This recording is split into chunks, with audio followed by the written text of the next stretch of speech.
ও মা, ভাই লবণ মুতে দিয়েছে। এই চুপ, কেউ জানতে পারবে না। এটা কি আইসিডিএস স্কুল? না, এটা খিচুড়ি স্কুল। আমি স্কুল এনকোয়ারি অফিসার। তোমাদের দিদিমণি কোথায়? দিদিমণি তো কোনোদিন আসে না। দাঁড়ান, ফোন করছি। বাচ্চাদের ডিম কই? মরকটার বয়স হয়ে গেছে তো, তাই মুরগিটা আর ডিম দিচ্ছে না। তা অন্য মোরগ লাগিয়ে দাও। তাই বলে বাচ্চারা ডিম খাবে না? আর খিচুড়িতে ডাল কই? ডাল লাগবে না স্যার, হলুদ দিলেই কালার এসে যাবে। স্যার বসুন। আপনি দিদিমণি এইসব পচা পচা সবজি খাওয়াচ্ছেন বাচ্চাদের? স্যার শুনেছি এগুলোতে ভিটামিন বেশি। এ তো কিছুই জানে না দেখছি। আইসিডিএস এর ফুল ফর্ম বলেন তো? স্যার অঙ্গনারী। অঙ্গনওয়াড়ি বানান বলেন তো?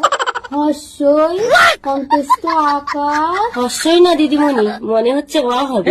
তোমাকে চাকরি কে দিয়েছে? স্যার এনাদের খিচুড়িতে টিকটিকি সেদ্ধ খেয়ে